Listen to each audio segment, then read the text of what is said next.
చేసుకుంటా ఉన్నా. తెలుగువారి చరిత్ర ఒకసారి తిరిగి చూస్తే ఒక వాస్తవం, ఒక చారిత్రక సత్యం మనందరి కళ్ళ ముందు, కాదనలేని సత్యం మనందరి కళ్ళ ముందు కనబడుతుంది. తెలుగువారి చరిత్రలో, దశాబ్దాల చరిత్రలో ఎంతో మంది రాజకీయ పార్టీలు పెట్టినా, ఎన్నో ప్రయత్నాలు చేసినా కేవలం ఇద్దరు మహానుభావులు మాత్రమే చరిత్రలో దశాబ్దాల పాటు నిలబడే విధంగా పార్టీలు నెలకొల్పగలిగినారు. మొదటిది స్వర్గీయ నందమూరి తారక రామారావు గారైతే, రెండవది మన నాయకుడు, మహానాయకుడు కేసీఆర్ గారు అనే మాట. ఎన్టీఆర్ గారు హిస్టరీ క్రియేట్ చేసినారు. కానీ కేసీఆర్ గారు హిస్టరీతో పాటు జాగ్రఫీని కూడా క్రియేట్ చేసిన నాయకుడు, మహానాయకుడు కేసీఆర్ గారు అనే మాట నేను మీకు గుర్తు చేస్తా ఉన్నా. అన్ని రాష్ట్రాలకి ముఖ్యమంత్రులు ఉంటారు, కానీ కేవలం మన రాష్ట్రానికి మాత్రమే రాష్ట్రాన్ని తెచ్చిన ముఖ్యమంత్రి ఉన్నారనే మాట కూడా ఈ సందర్భంగా నొక్కి చెప్పదలుచుకున్నా. ఈ సందర్భంగా నేను మీ అందరికీ ఒక ఉదంతాన్ని, తెలంగాణ బిల్లు పాస్ అయిన తర్వాత పార్లమెంట్లో టీఆర్ఎస్ పార్టీ తరఫున ఆనాడు అందరం కూడా ముఖ్య నాయకులం, గౌరవనీయులు స్వర్గీయ ఆనాటి రాష్ట్రపతి పెద్దలు ప్రణబ్ ముఖర్జీ గారిని కలవడానికి పోయినాం రాష్ట్రపతి భవన్కి. పోయిన సందర్భంలో వారు ఆనాడు మా అందరి ముందే కేసీఆర్ గారిని ఉద్దేశించి ఒక మాట అన్నారు. చంద్రశేఖర్ గారు, జీవితంలో చాలామంది చాలా ప్రయత్నాలు చేస్తారు, లక్ష్యాలు నిర్ణయించుకుంటారు, కానీ ఆ లక్ష్య సాధన చేయడం అనేది చాలా కష్టం. కానీ మీరు ధన్యులు, తెలంగాణ రాష్ట్రం కావాలనే ఒక లక్ష్యాన్ని నిర్ణయించుకున్నారు, ప్రజలు మీకు మద్దతు పలికినారు. మళ్ళీ ఆ లక్ష్యాన్ని మీ జీవిత కాలంలోనే చేరుకోవడమే కాదు, చేరుకున్న ఆ రాష్ట్రానికి ప్రజల ఆశీర్వాదంతో తిరిగి మీరే ముఖ్యమంత్రి అయినారు. మీరు ధన్యులు, మీ జీవితం ధన్యమైపోయిందని చెప్పి స్వయంగా ప్రణబ్ ముఖర్జీ గారు చెప్పినారు. రెండవది, తెలంగాణ ప్రభుత్వం అధికారంలోకి వచ్చిన కొత్తలో, రాష్ట్రం ఏర్పడ్డ తర్వాత ఏ నాయకుడైతే తెలంగాణను సావు నోట్లో తలబెట్టి తెచ్చిండో ఆ నాయకుడే ఈ రాష్ట్ర ప్రగతిని, ఈ రాష్ట్ర గతిని సవ్యంగా నడపగలుగుతారని చెప్పి తెలంగాణ ప్రజలు మన నాయకుడికి అవకాశం ఇస్తే ప్రభుత్వం కొలువుదీరింది. కొలువుదీరిన ఆ ప్రభుత్వంలో వారిచ్చిన అవకాశంతో గౌరవ మంత్రిగా కేంద్రంలో ఉండే మంత్రులను కలవడానికి చాలాసార్లు పోయినప్పుడు ఒకసారి స్వర్గీయ అరుణ్ జైట్లీ గారు ఒక మాట అన్నారు. అయ్యా, జనరల్గా భారతదేశంలో మంచి ఆందోళనకారులను చూసినాం, ఆందోళనలు నడిపిన వాళ్ళని చూసినాం, ఇంకోవైపు మంచి పరిపాలకులను చూసినాం. I have seen good agitators, I have also seen good administrators, but KCR is rare, is both an excellent agitator and great administrator అనే మాట స్వయంగా మన ప్రత్యర్థుల నోటి నుంచి కూడా మన గౌరవ ముఖ్యమంత్రి గారికి ఆశీర్వాదంగా లభించింది. ఈ 8 ఏళ్లలో తన దక్షతతో, దార్శనికతతో, డైనమిజంతో తెలంగాణని ఈరోజు భారతదేశానికే ఒక దిక్సూచిగా మార్చింది కేసీఆర్ గారు. పరిపాలనలో కొత్త పుంతలు దొక్కుతూ ఒక ఆదర్శ రాష్ట్రంగా, సమ్మిళితమైన అభివృద్ధిని సాధిస్తున్న రాష్ట్రంగా, అభివృద్ధిని, సంక్షేమాన్ని జోడించి కులాలు, మతాలు లాంటి సంకుచిత భావనలు లేకుండా సకల జనుల అభ్యున్నతే ధ్యేయంగా కేసీఆర్ గారి నాయకత్వంలో అవినీతి రహితంగా తెలంగాణ దూసుకొని పోతున్నది. ఇంతకుముందే పెద్దలు చెప్పినట్టు ఈరోజు తెలంగాణ ఆచరిస్తున్నది రేపు దేశం మొత్తం ఆచరించక తప్పదు అనే స్థాయికి ఈరోజు తెలంగాణ చేరుకున్నదనే మాట నేను మీకు విజ్ఞప్తి చేస్తా ఉన్నా. ఇది అతిశయోక్తి కాదు. 75 ఏళ్ళైంది భారతదేశానికి స్వాతంత్ర్యం వచ్చి. 75 ఏళ్లలో ఎంతో మంది ముఖ్యమంత్రులు, మరెంతో మంది ప్రధాన మంత్రులు, అందరూ ఆకుపచ్చ రుమాలు మెడలో వేసుకున్న వాళ్ళే, ఆకుపచ్చ రుమాలు తలకు చుట్టుకున్న వాళ్ళే. కానీ కేసీఆర్ గారు వచ్చేంత వరకు రైతు బంధు లాంటి పథకం ప్రవేశపెట్టి రైతన్నకు పెట్టుబడి 50,000 కోట్ల రూపాయల్లో ఇచ్చేంత వరకు ఈ దేశ పరిపాలకులకు సోయి రాలేదు, స్పృహ రాలేదు, ఈ దేశ రైతాంగానికి న్యాయం జరగలేదు అన్నది అక్షర సత్యం. మన రైతు బంధు ఈరోజు కేంద్ర ప్రభుత్వానికి ప్రేరణ అయింది. పిఎం కిసాన్ రూపంలో ఈరోజు కోట్లాది మంది దేశ రైతాంగానికి లాభం జరుగుతున్నదంటే థ్యాంక్స్ టు కేసీఆర్. ఈరోజు మనం ప్రవేశపెట్టిన మిషన్ భగీరథ ఆడబిడ్డల కష్టాలు తుడుస్తూ, వారి కష్టాలు కడదేరుస్తూ, కన్నీళ్లు తుడుస్తూ వారి ఇంటి ముందే నీరిస్తున్న పథకం ఏదైతే ఉందో దానిని కూడా కేంద్ర ప్రభుత్వం కాపీ కొట్టి హర్ ఘర్ కో జల్ అని పేరు పెట్టి ఈరోజు దేశంలోని ఆడబిడ్డలకు ఏదైనా చేసే ప్రయత్నం చేస్తున్నది అంటే thanks to KCR. TS iPASS అని మనం ప్రవేశపెట్టి అవినీతి రహితంగా పారదర్శకంగా పరిశ్రమలకు అనుమతులు ఇస్తుంటే దానిని కాపీ కొట్టి ఈరోజు వారు సింగిల్ విండో సిస్టమ్ ఒకటి తీసుకొస్తున్నారు అంటే పారిశ్రామికవేత్తలు చెప్తా ఉన్నారు థ్యాంక్స్ టు కేసీఆర్. 6 నెలల్లోనే 6 దశాబ్దాల విద్యుత్ సమస్యను పరిష్కరించిన దక్షత, 6 నెలల్లోనే 24 గంటల విద్యుత్తు తెలంగాణలో మాత్రమే, భారతదేశంలో 28 రాష్ట్రాలుంటే తెలంగాణలో మాత్రమే వ్యవసాయానికి 24 గంటలు ఉచిత విద్యుత్ ఇస్తున్న సమర్థత థ్యాంక్స్ టు కేసీఆర్. అదేవిధంగా 75 ఏళ్ల నుంచి వింటున్నాం చైనా అద్భుతంగా ప్రాజెక్టులు కడుతుందట, చైనాలో ప్రాజెక్టులు వాయువేగంతో పూర్తవుతాయట, 2 ఏళ్లలో కడతారంట, 100 రోజుల్లో కడతారంట అని కథలుగా పుంకాలుగా వింటా ఉన్నాం. కానీ భారతదేశంలో అతి చిన్న వయస్సు కలిగిన రాష్ట్రమైనప్పటికీ, నిన్నగాక మొన్న పుట్టిన రాష్ట్రమైనప్పటికీ, ఒక రకంగా చెప్పాలంటే ఇంకా బాలారిష్టాలు దాటకపోయినప్పటికీ కాలంతో పోటీ పడుతూ ప్రపంచంలోనే అతి పెద్దదైన లిఫ్ట్ ఇరిగేషన్ ప్రాజెక్టును కాళేశ్వరాన్ని నిర్మించిన ఘనత మన ముఖ్యమంత్రి కేసీఆర్ గారికి దక్కిందనే మాట నేను మీకు ఈ సందర్భంగా విజ్ఞప్తి చేస్తా ఉన్నా. పాలమూరును పచ్చగా చేసి రివర్స్ మైగ్రేషన్ అయ్యేటట్టు చేసిన, ఎండిపోయిన శ్రీరామ్ సాగర్ను రివర్స్ పంపింగ్ ద్వారా జీవకళ వచ్చే విధంగా చేసిన thanks to KCR, one and only KCR. 4 దశాబ్దాల ఫ్లోరోసిస్ అనే మహమ్మారిని 4 ఏళ్లలో పరిష్కరించినారు అంటే థ్యాంక్స్ టు కేసీఆర్స్ డైనమిజం. సమ్మిళితమైన అభివృద్ధి, ఒక బ్యాలెన్స్డ్ గ్రోత్ మోడల్, భారతదేశంలో ఎన్నడూ చూడని ఒక అరుదైన మోడల్ని దేశం ముందు ఆవిష్కరించింది తెలంగాణ నాయకత్వం, టీఆర్ఎస్ ప్రభుత్వం. పల్లె ప్రగతిలో అవార్డులు పంట పండినా పట్టణ ప్రగతిలో కూడా అవార్డులు వస్తూ ఉన్నాయి. ఇటు వ్యవసాయం దిగుబడులు పెరుగుతున్నాయి, అటు ఐటీ ఎగుమతులు పెరుగుతూ ఉన్నాయి. పారిశ్రామీకరణ జరుగుతోంది వేగంగా, పర్యావరణం కూడా దానికి ధీటుగా పెరుగుతోంది. అభివృద్ధి అద్భుతంగా జరుగుతూ ఉంది, సంక్షేమం దానితో పాటే పరుగులు పెడుతున్నది. జనహితమే మన మతం అనే ధ్యేయంగా ముందుకు దూసుకొని పోతున్నది తెలంగాణ, థ్యాంక్స్ టు కేసీఆర్. అందుకే అంటున్నాం ఈరోజు ఈ దేశానికి తెలంగాణ తరహా అభివృద్ధి కావాలి, కరెంటు, నీళ్లు, వ్యవసాయంలో సమృద్ధి కావాలి. ఈ దేశానికి ఒక దార్శనికుడు కావాలి, ఒక విజనరీ కావాలి, టెలివిజనరీలు కాదు, విజన్ కావాలి. దేశ ప్రజల జీవితం బాగు చేసే విజన్ కావాలి. వారిని మతం పేరిట, కులం పేరిట చిచ్చుబెట్టి చేసే డివిజన్ కాదు. విజన్ ఉన్న నాయకుడు తెలంగాణ ప్రజల జీవితాల్ని మార్చినట్టుగానే భారతదేశంలోని సామాన్య ప్రజల జీవితాల్ని మార్చే నాయకత్వం కావాలి. దేశానికి మన బంగారు తెలంగాణ మోడల్, మన గోల్డెన్ తెలంగాణ మోడల్ని పరిచయం చేయాలి. ఏంటిది గోల్డెన్ తెలంగాణ? పెద్దలు ఆర్థిక శాఖ మంత్రి గారు చెప్పినారు. ఈ రాష్ట్రం యొక్క తలసరి ఆదాయం కేసీఆర్ గారు పదవి బాధ్యతలు చేపట్టినాడు 1,24,000 రూపాయలు. ఈరోజు సరిగ్గా 7.5 ఏళ్ల తర్వాత ఈ రాష్ట్రం యొక్క తలసరి ఆదాయం 2,78,000 రూపాయలు, 130% పెరిగి 2,78,000 రూపాయలు అయింది. భారతదేశం మాత్రం ఇంకా సగటు 1,49,000 రూపాయలు మాత్రమే ఉన్నది భారత సగటు. మన రాష్ట్రం యొక్క జిఎస్డిపి 5 లక్షల దగ్గర, 5 లక్షల కోట్ల దగ్గర ఉంటే అది ఈరోజు 128% పెరిగి 11,55,000 కోట్లు అయింది. తెలంగాణ నా లెక్క కాదు, ఈ వేదిక మీద కూర్చున్న వారి లెక్క కాదు, రిజర్వ్ బ్యాంక్ ఆఫ్ ఇండియా లెక్క ప్రకారం భౌగోళికంగా భారతదేశంలో 11వ పెద్ద రాష్ట్రం, జనాభా పరంగా 12వ పెద్ద రాష్ట్రం. కానీ Telangana is the 4th largest contributor to India's economy.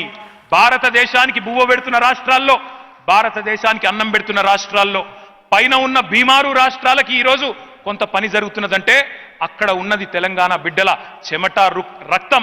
మనం పన్నుల రూపంలో కట్టిన పైసలు బీజేపీ పాలిత రాష్ట్రాల్లో కూడా అక్కడ ఖర్చు పెడతా ఉన్నారనే మాట ఈ సందర్భంగా విజ్ఞప్తి చేస్తా ఉన్నా. 2.5% మాత్రమే మన జనాభా దేశంలో. దేశంతో పోలిస్తే మన జనాభా 2.5%. కానీ భారతదేశం యొక్క జీడిపిలో మన వాటా 5%. అంటే ఒక 50 కిలోల బాక్సర్ కదా 100 కిలో బాక్సర్తో కొట్లాడితే ఎట్లుంటుందో, we are literally punching double our weight. ఆ స్థాయికి ఈరోజు తెలంగాణ చేరుకున్నది. ఒక మత పిచ్చి లేని, కుల పిచ్చి లేని, పేదవాడి మొహంలో చిరునవ్వు చూడాలనే ఒక సంక్షేమ దిశలో ముందుకు పోతున్న తెలంగాణ, విశ్వ మానవ సౌభ్రాతృత్వాన్ని వాంఛించి దాన్నే దృఢ సంకల్పంగా చేసుకొని ముందుకు పోతున్నదే గోల్డెన్ తెలంగాణ మోడల్, బంగారు తెలంగాణ మోడల్.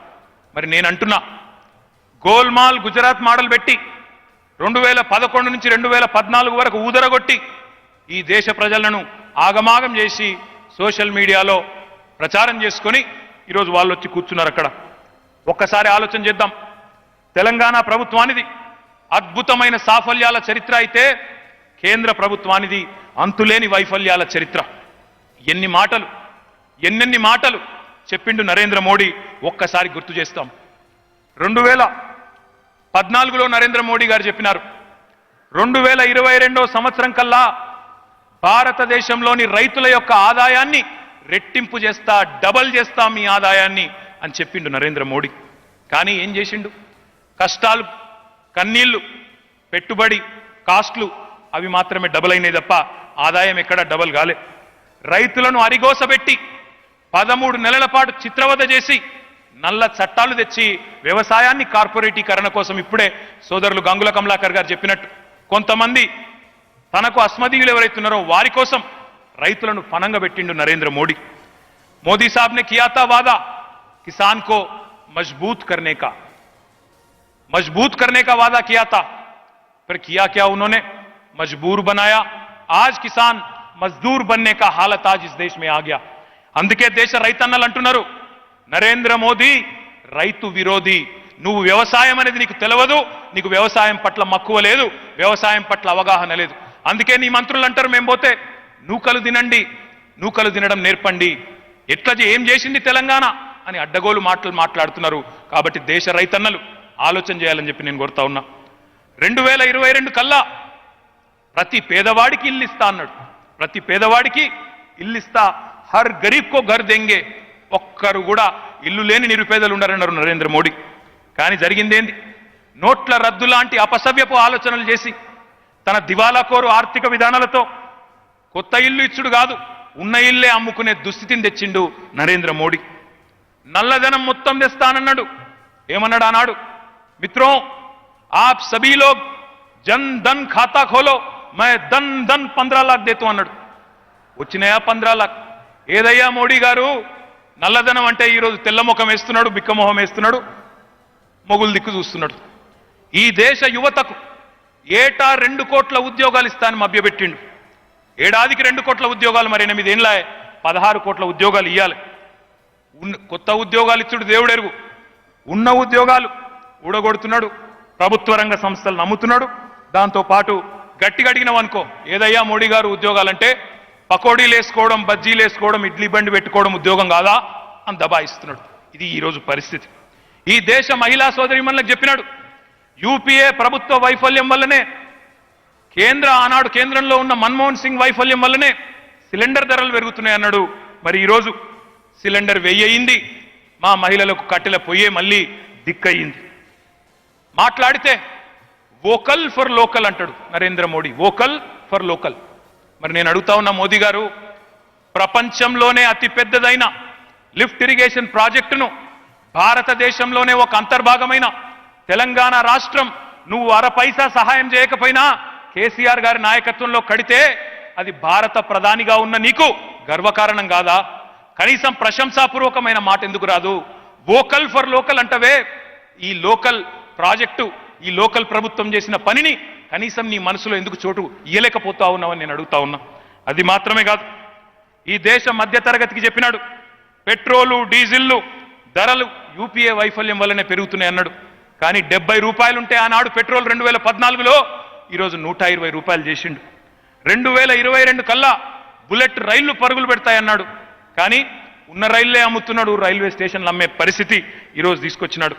ఆత్మ నిర్భర్ భారత్ అంటాడు, మనోనిబ్బరం కోల్పోయే విధంగా వ్యవహారం చేస్తూ ఉన్నాడు.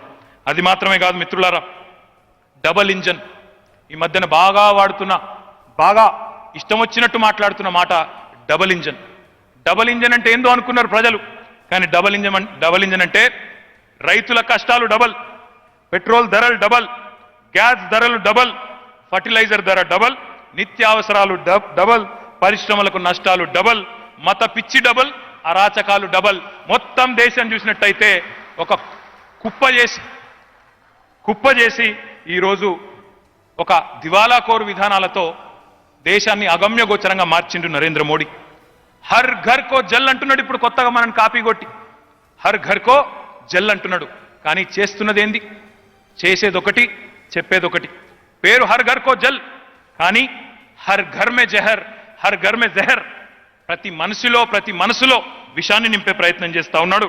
విష ప్రచారాలతో మత పిచ్చిని లేపే ప్రయత్నం చేస్తా ఉన్నాడు. రైతుల రుణమాఫీ చెయ్యడు. 15 లక్షలేస్తానన్నాడు జనధన్ ఖాతాలలో, వెయ్యడు. కానీ ఆయన కార్పొరేట్ దోస్తులకు మాత్రం 11 లక్షల కోట్లు అత్త సొమ్ము అల్లుడు దానం చేసినట్టు బ్రహ్మాండంగా మాఫీ మాత్రం చేస్తా ఉన్నాడు. మాట్లాడితే దేశం కోసం ధర్మం కోసం, కానీ విద్వేషం చెలరేగుతుంటే, అధర్మం అడుగడుగున అరాచకం చేస్తుంటే కళ్ళు మూసుకుంటాడు, వినబడినట్టు నటిస్తాడు తప్ప ఆయనకు మనసులో దేశభక్తి లేదు, విద్వేషభక్తి మాత్రమే నిండా ఉన్నది. పరిశ్రమలకు, కోవిడ్తో కునారెళ్లిన పరిశ్రమలకు 20 లక్షల కోట్ల ప్యాకేజ్ అన్నాడు.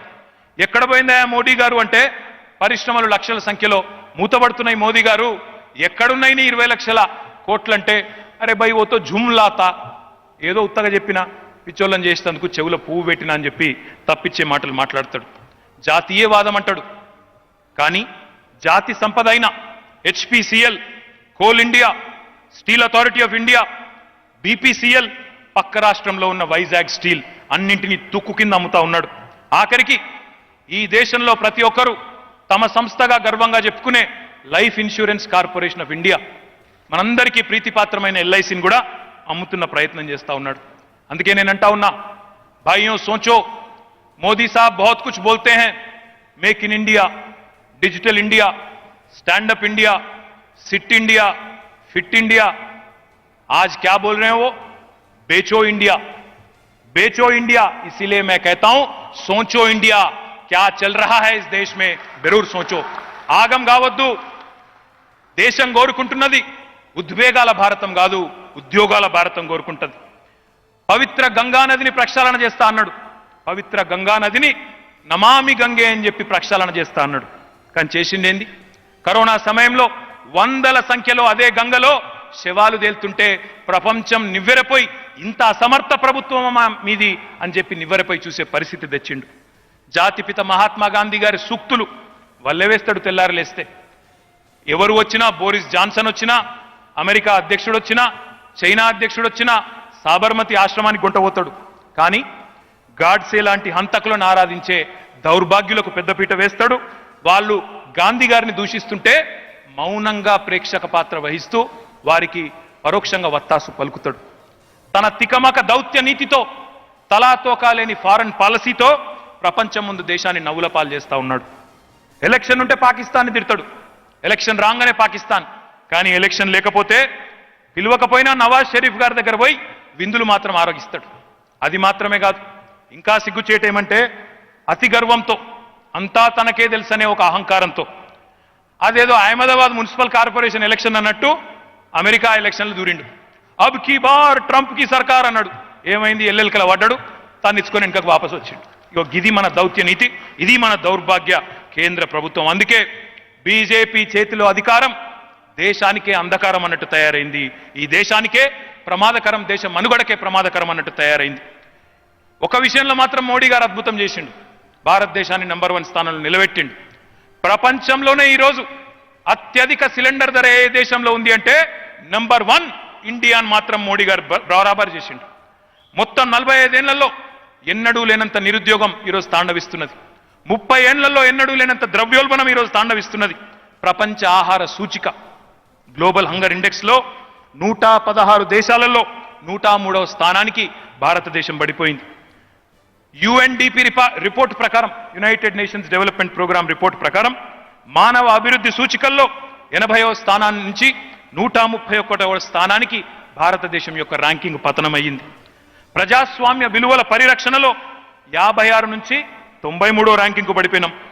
యునైటెడ్ నేషన్స్ ఐక్యరాజ్య సమితి హ్యాపీనెస్ ఇండెక్స్ అనేది ఒకటి విడుదల చేస్తుంది. దానిలో 136వ స్థానంలో ఉన్న భారతదేశం 146వ స్థానానికి పడిపోయింది. మహిళా రక్షణ సూచికల్లో గతంలో 133వ స్థానంలో ఉంటే ఈరోజు 148వ స్థానానికి దిగజారిపోయినాం. ఈ ప్రభుత్వం పేరు నిజంగా నన్ను అడిగితే ఎన్డీఏ ప్రభుత్వం కాదు, నేషనల్ డెమోక్రాటిక్ అలయన్స్ కాదు, ఈ ప్రభుత్వం పేరు ఎన్పీఏ ప్రభుత్వం పెట్టాలి. నాన్ పర్ఫార్మింగ్ అసెట్ అని పెట్టి నిరర్ధక ఆస్తులను ఎట్లయితే అమ్ముతున్నారో, క్రియారహిత ఆస్తులను ఎట్లయితే అమ్ముతున్నారో అమ్మాల్సి వస్తే ముందుగా ఎన్పీఏ అలయన్స్ నే అక్కడ పెట్టాల్సి వస్తుంది. పేర్లు చాలా చెప్తారు, మాటలు చాలా చెప్తారు, సబ్కా సాతు సబ్కా వికాస్ అంటారు. కానీ ఈరోజు మోడీ గారి ప్రభుత్వంలో వికాస్ అన్నదే ఒక వింత పదం అయిపోయింది. విద్వేషమే 4 పాదాల మీద నడుస్తున్నది. సోషల్ మీడియా ద్వారా సోషల్ ఫ్యాబ్రిక్ని దెబ్బతీసే ప్రయత్నం, దేశంలోని నవరత్నాలను తనకిష్టమైన 2 ఇష్టరత్నాలకు ఇచ్చే ప్రయత్నం చెప్తూ పోతే చాలా ఉన్నాయి. ఇసిలియే భాइयों मैं कहता हूं, कभी किसी ने कहा था मोदी है तो मुमकिन है, पर आज मैं कहता हूं मोदी है तो मुश्किल है. इस देश के लिए, भारत के लिए, हिंदुस्तान के लिए अगर मोदी है तो मुश्किल है.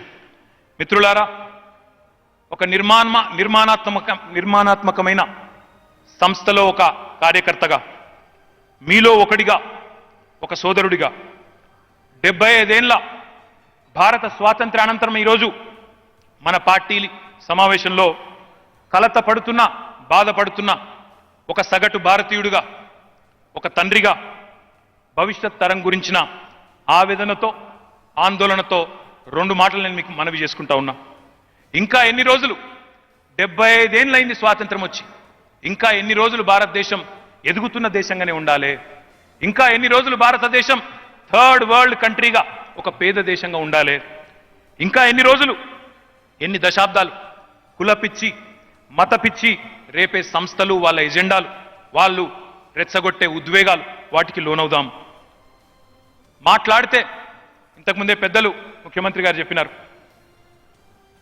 ఒక మతం వారు జరుపుకునే ఊరేగింపుల్లో పరమత సహనానికి పేరెన్నిక కలిగిన భారతదేశంలో ఇంకో మతాన్ని కించపరచమని ఏ దేవుడు చెప్పిండు? నా పేరు చెప్పి కొట్లాడండి, కొట్టుక చావండి అని ఏ దేవుడు చెప్పిండు మన ప్రజలకి, మన నాయకులకి, మన పార్టీలకి? ఇంకా ఎన్ని రోజులు మనకంటే పేద దేశాలైన బంగ్లాదేశ్తో, పాకిస్తాన్తో పోల్చుకొని సంకలు గుద్దుకుందాం? మనకంటే ముందున్న రాష్ట్రాలు, ముందున్న దేశాలు, వాటితో పోల్చుకునే పరిస్థితి లేదా? 1987లో సరిగ్గా 35 ఏళ్ల కిందట చైనా, ఇండియా రెండింటి యొక్క జీడిపి పరిమాణం ఒకటే, $470 బిలియన్ల. సేమ్ ఒకటే జీడిపి 1987లో. కానీ ఈరోజు ఏంది పరిస్థితి? 35 ఏళ్ల తర్వాత మన జీడిపి $3 ట్రిలియన్ ఉంటే చైనా $16 ట్రిలియన్ పోయింది. మన తలసరి ఆదాయం $1800 ఉంటే చైనా $9000 ఎగబాకింది. అందుకే అంటా ఉన్నా, మేరా భారత్ మహాన్ అనే నినాదం సాకారం చేసే నాయకుణ్ణి ఈరోజు భారతదేశం కోరుతున్నది. ఆ నాయకుణ్ణి బహుశా తెలంగాణనే అందిస్తుందని చెప్పి మనసారా మీ అందరితో పాటు నేను కూడా ఆకాంక్షిస్తా ఉన్నా. తెలంగాణలో అభివృద్ధి, తెలంగాణలో సంక్షేమం 6.5-7 ఏళ్లలో సాధ్యమైనప్పుడు భారతదేశంలో ఎందుకు కాదు? ఈరోజు భారతదేశ యువకులు కోరుతా ఉన్నారు, ఉద్వేగాల భారతం కాదు, ఉద్యోగాల భారతం కావాలి, ఉద్యోగ పర్వం షురూ కావాలి. తెలంగాణ లాంటి వ్యవసాయ అనుకూల పథకాలు భారతదేశం అంతటా అమలు కావాలి. డబల్ ఇంజన్ సర్కార్లు కాదు, గ్రోత్ ఇంజన్ సర్కార్లు కావాలి. గోల్మాల్ model, bulldozer model, buildup model కాదు, గోల్డెన్ తెలంగాణ మోడల్ దేశానికి పరిచయం కావాలి. మహాత్మా గాంధీ అన్నారు, ఈశ్వర్ అల్లా తేరే నామ్ సబ్కో సన్మతి దే భగవాన్. ఈరోజు మనం అదే చెప్తా ఉన్నాం. ఒక వసుదైక కుటుంబంగా ఉన్న భారతదేశం, భిన్న మతాలు, భిన్న కులాలు, భిన్న వర్గాలు, భిన్న సంస్కృతులు అన్నిటి సమాహారంగా ఉన్న భారతదేశం, ఒక అందమైన పూల బొకేలాగున్న భారతదేశం. ఇట్లాంటి దేశాన్ని కాపాడాలంటే కేసీఆర్ లాంటి టార్చ్ బేరర్ భారతదేశ ప్రగతికి బంగారు బాటలు వేయాలని ఈ తీర్మానాన్ని ప్రవేశపెడుతూ జై తెలంగాణ, జై కేసీఆర్.